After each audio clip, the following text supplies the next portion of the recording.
Fala galera, está começando mais um programa Resenha Econômica, realizado por nós, alunos do Programa de Educação Tutorial do curso de Economia da UFES, a Universidade Federal do Espírito Santo. Nesse período de isolamento social, por conta da pandemia, adotaremos um cronograma especial para continuar trazendo novos assuntos, debates e deixar você, nosso ouvinte, sempre muito bem informado. Então, nossos programas serão lançados no formato de podcast, como é de costume, porém, devido às circunstâncias, estaremos quinzenalmente aqui no seu feed do Spotify. E no programa de hoje, eu, Paulo Otávio, meu companheiro de bancada, Paulo Giovanni, faremos uma análise e reflexão sobre o atual momento do capitalismo, a partir da leitura do livro A Doutrina do Choque, a Ascensão do Capitalismo de Desastre, da escritora, documentarista e jornalista Naomi Klein. No livro, a autora faz uma análise das ferramentas de implementação do neoliberalismo radical, pensado nos anos 50 e colocadas em ação nos anos 70 com o uso do terror coletivo e pessoal a partir do golpe chileno liderado por Pinochet. E como temos reflexos de novas versões dos choques presentes na política mundial até os dias de hoje, e aqui no programa estenderemos a discussão do livro para os dias atuais da política brasileira. Então sigam a gente e ouçam por aqui para acompanhar nossas discussões, e caso você tenha interesse em saber previamente qual discussão terá na nossa resenha, siga a gente na nossa rede social do Instagram, que é @peteconomiaufes. Bom, caro ouvinte, responda rápido. São essas trapalhadas do atual governo do presidente Jair Bolsonaro de fato equívocos grosseiros ou fazem parte de uma estratégia para confundir o povo, deixando toda a sociedade uma espécie de choque, revelando às vezes objetivos mais ocultos, vezes mais explícitos das ações do governo? Caso você que nos escuta opte por acreditar na segunda opção, no programa de hoje buscaremos uma possível resposta para este questionamento. E para iniciar a nossa reflexão, buscamos uma citação da própria Naomi Klein, a autora que será muito importante no programa de hoje. O caos é o melhor caminho para levar as sociedades a aceitar as terapias de choque. Com o decorrer do programa, vamos entendendo várias faces dessa ideia da doutrina e terapia do choque, e que parece como um conjunto de atitudes hostis a opiniões populares, agindo com violência, propagação de medo coletivo, perseguição política e, mais de uma vez na história, as torturas. Cenário que formaria um ambiente propício para a implementação de políticas econômicas de choque econômico. Sendo ou não uma estratégia deliberada, a utilização de choques não é uma exclusividade do Brasil atual, nem mesmo é uma ferramenta política inventada por nós brasileiros e pela nossa política. Apesar de que o governo atual mostrou-se um exímio executor de tais choques. No entanto, na cúpula do governo, temos um ministro bem familiarizado com os métodos idealizadores do choque. O ministro da Economia, Paulo Roberto Nunes Guedes, também conhecido por ser um fruto do que ficaria conhecido como os Chicago Boys, ou Garotos de Chicago em português. Esse termo, Chicago Boy, será de suma importância para compreender a doutrina do choque. Portanto, quem são e o que foram os garotos de Chicago? Quando nos referimos aos Chicago Boys, estamos invocando um neoliberalismo difundido na América Latina de forma mais vívida a partir dos anos 50 pelos economistas chilenos, que após concluir seus estudos na Pontifícia Universidade Católica do Chile, ou na Universidade do Chile, continuaram seus estudos na Universidade de Chicago. Um conchavo que aparentemente se resume a uma troca de conhecimentos acadêmicos entre duas universidades. A origem dessa relação se deve a um acordo assinado em março de 1956 entre o reitor da Faculdade de Comércio e Ciências Econômicas da Universidade de Chile e o diretor do Instituto de Assuntos Interamericanos da Universidade Estadunidense. Buscando a origem dos garotos de Chicago, temos que entender o que há na Universidade de Chicago nos anos 50 aos 70. significa para a forma de pensar a economia. O departamento de economia dessa universidade lecionava uma figura muito famosa do pensamento econômico difundido na sociedade, muito por seu mérito incansável de defesa de suas teorias e ideologias. Estamos falando do Prêmio Nobel de Economia de 1976, Milton Friedman, grande formador do pensamento, hoje conhecido como a Escola de Chicago. Friedman lecionou de 1946 a 1977 no Departamento de Economia da Universidade de Chicago e, como foi dito, responsável pela reviravolta no pensamento econômico com ideias de cunho liberalizantes e de defesa do livre mercado, uma defesa do mercado autorregulado, ferrenha. Contudo, ideias tão impopulares para os povos das diversas nações que, para aplicar as usagens mais amargas do liberalismo, precisavam de começar toda uma economia do zero, como uma folha em branco para escrever seu receituário econômico.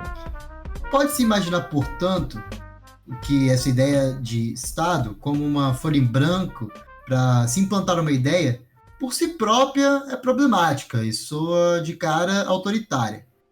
Mas, mais à frente, será fundamental para o primeiro laboratório da doutrina do choque. Porém, não nos interessava neste programa discutir de forma exaustiva as ideias, projeções políticas e o arcabouço teórico que rondavam a aura acadêmica do Departamento de Economia de Chicago.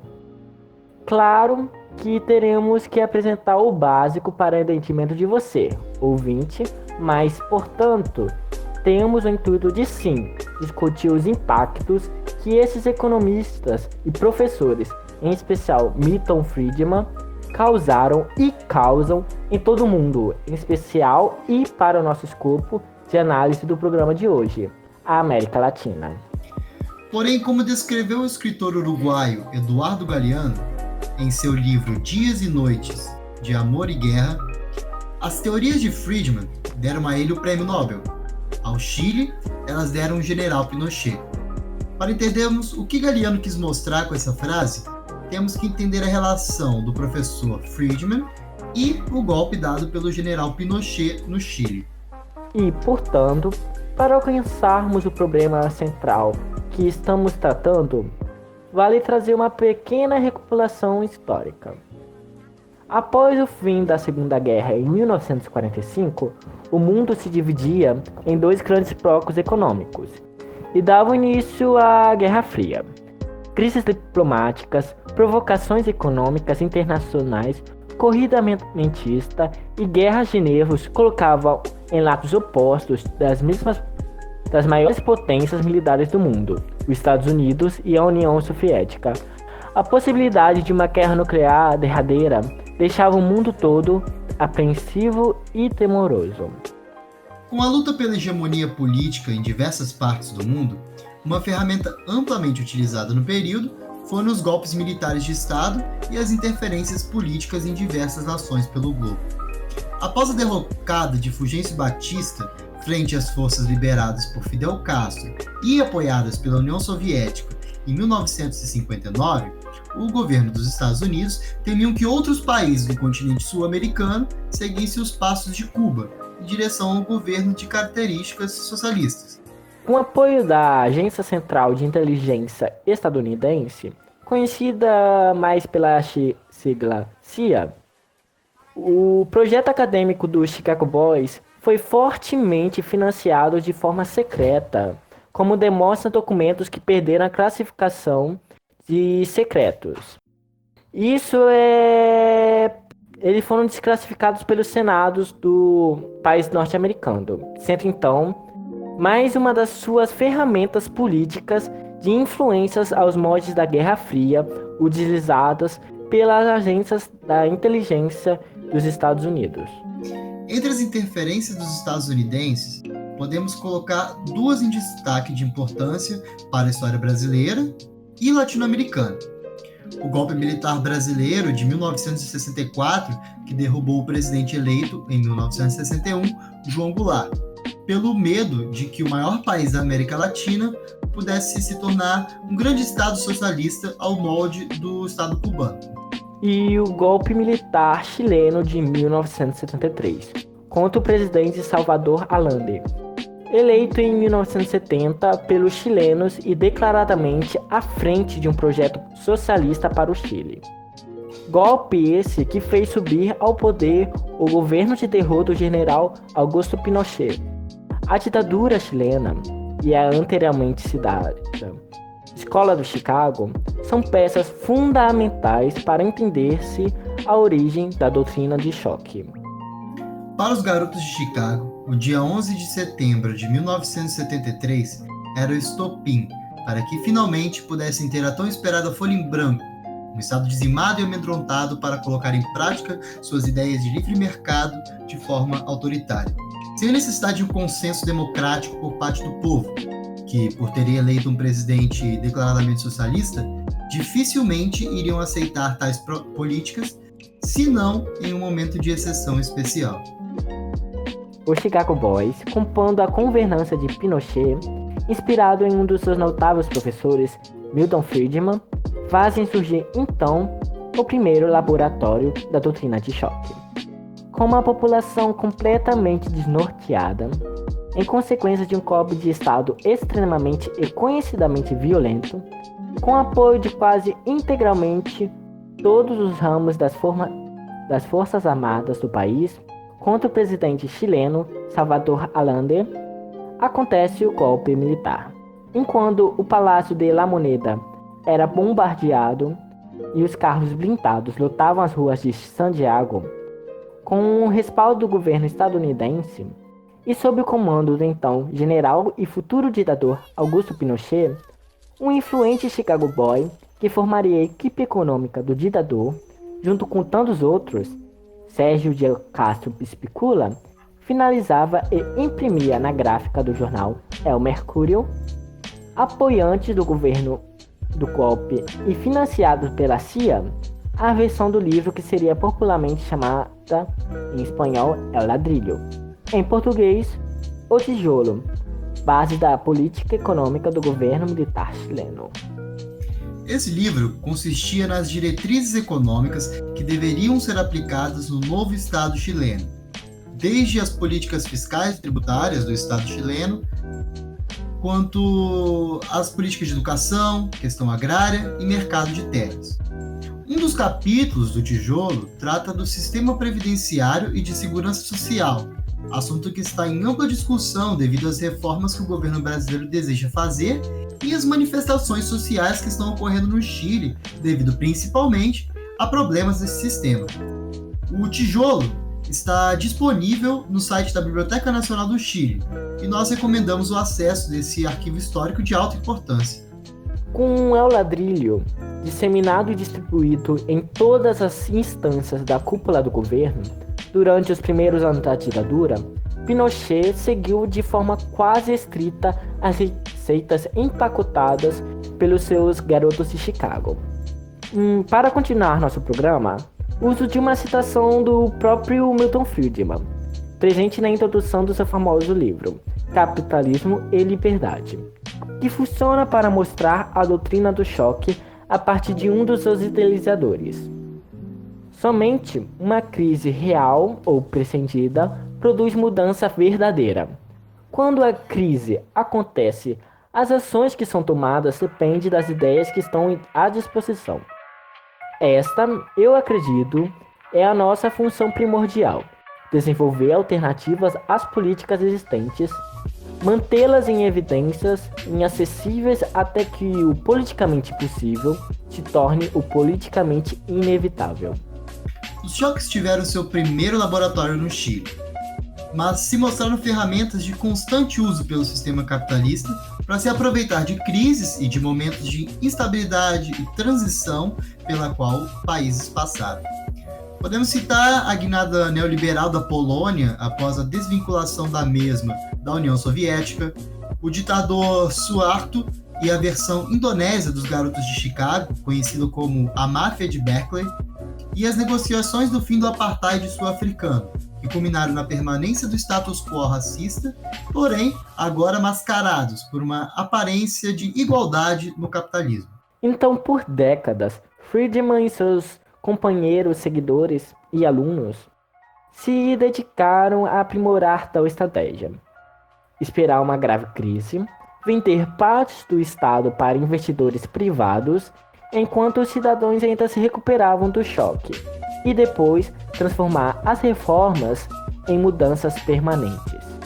A disseminação do pensamento liberal, empacotado pelos Chicago Boys, foi uma iniciativa do governo dos Estados Unidos, como forma de minar e derrubar possíveis estados avessos ao alinhamento político e econômico do país, que representava, em plena Guerra Fria, o maior pilar de defesa da sociedade ocidental capitalista. Então, a doutrina do choque seria essa filosofia de poder brutal dos governos de caráter neoliberal. Aproveitaram-se ou gerarem desorientação através de grandes efeitos dramáticos, como guerras, atentados terroristas, golpes de Estado, catástrofes naturais e crises econômicas, para que assim a sociedade fique mais apática e sem reação diante de medidas como privatizações, ataques a programas sociais e ao sistema de seguridade social, desregulamentação dos empregos e, no geral, a toda a estrutura de bem-estar que o Estado pode ceder, sendo as medidas implantadas de forma ágil nesse vácuo democrático que surge nessas ocasiões de crise, aproveitando todo o desnorteamento causado pela crise. Esse padrão de ação foi estudado e descrito pela já citada aqui Naomi Klein no seu livro A Doutrina do Choque. No livro, a escritora mostra como esse padrão vem sendo usado, em especial pelo governo dos Estados Unidos. Naomi Klein faz um serviço de investigação ímpar ao trazer à tona os meios que o sistema econômico se utiliza com as crises para que passamos a implementar agendas econômicas prejudiciais à população. Porém, com o avanço das contradições do capitalismo contemporâneo, cada vez mais pujantes, cada vez mais aparentes, nos deparamos com uma automatização e uma estruturalização do tratamento do choque. Se o sistema capitalista pode se aproveitar de crises preditas para a implementação da sua agenda em sua defesa, o que impede de que o mesmo sistema capitalista utilize de suas próprias contradições e, portanto, crises para se retroalimentar de medidas neoliberais e ultracapitalistas que cada vez mais impulsionam e agravam as crises. As crises no capitalismo são, pela natureza de suas contradições, cada vez mais poderosas, como mostram os estudos econômicos de toda uma área do pensamento marxista, citando o próprio Marx. As crises econômicas, que pela sua eclosão periódica colocam em prova toda a existência de toda a sociedade burguesa. Logo, além de um movimento que podemos considerar natural ao capitalismo, temos o sistema se aproveitando dessas crises que colocam em xeque a existência da sociedade burguesa, isso é, a sociedade capitalista como conhecemos hoje, como descrito por Marx, porém se transforma em ferramenta de aguçamento dos problemas do capitalismo. Portanto, são as crises e os choques um movimento de retroalimentação e também são gradativamente mais poderosas e constantes.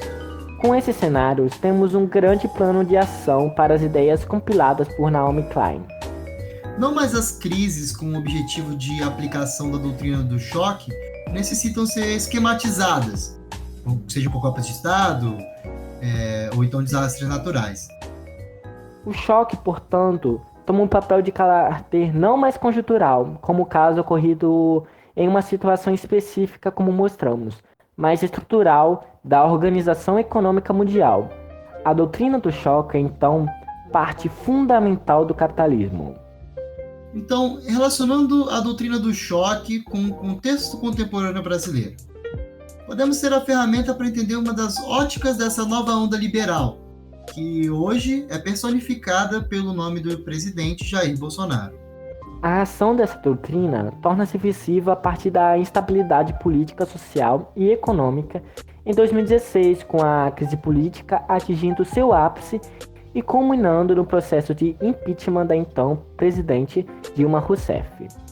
Durante o processo contra a Dilma, ganha força o já então presente poder das ideias neoliberais, que eram vigentes na economia brasileira. Agora, porém, clamando pelas políticas econômicas ainda mais agressivas, empacotadas pelos Chicago Boys.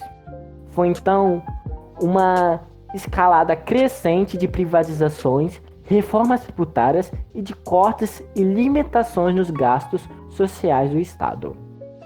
O tratamento de choque se torna extremamente explícito nos processos eleitorais de 2018 e no atual mandato do presidente Bolsonaro. Às vezes nos perguntamos, por que há tantas notícias com os absurdos do grupo apoiador do governo? Sempre com valas, posicionamentos e pronunciamentos que causam rebuliço em todas as camadas da sociedade.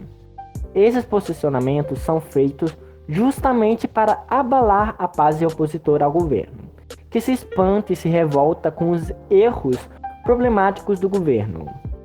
E enquanto toda a população discute sobre esses pronunciamentos, digamos que por trás dos panos, medidas extremamente neoliberais são aprovadas e adotadas pelos governos e pelo Congresso, como, por exemplo, a reforma das normas trabalhistas, a Emenda Constitucional 95, conhecida como a EC 95, ou então até como Política de Teto de Gastos Públicos, e a reforma da Previdência Social.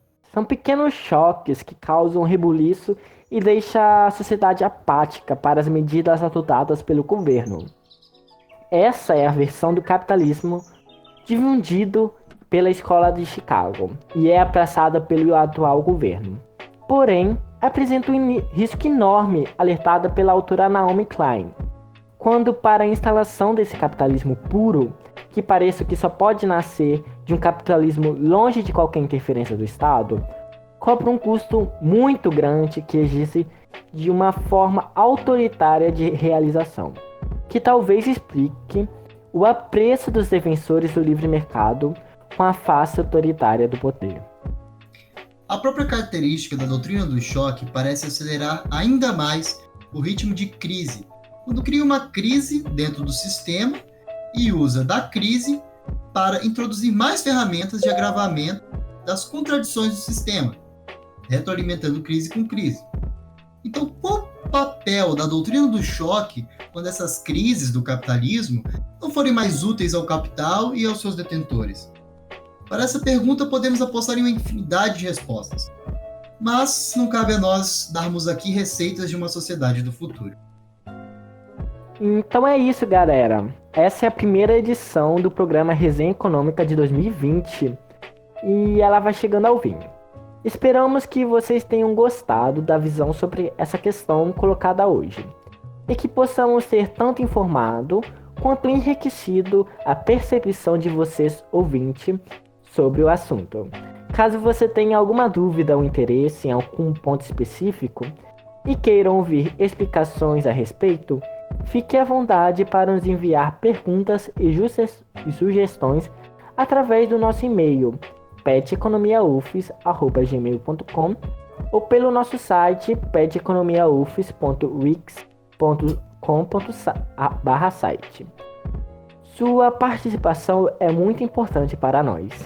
Aproveite também para seguir a gente no Instagram, como foi dito, @peteconomiaufes, lembrando que o T é mudo, então é PET Economia UFS, que para ficar por dentro das outras atividades que a gente faz também, além do podcast, como as resenhas escritas, os seminários, e também para saber os temas aqui que nós vamos tratar na resenha econômica, agora que vai ser publicada quinzenalmente, né?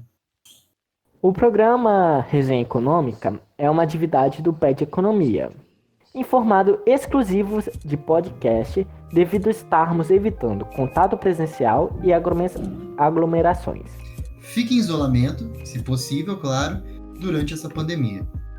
Isso é um cuidado com sua saúde e com o bem-estar social. Obrigado.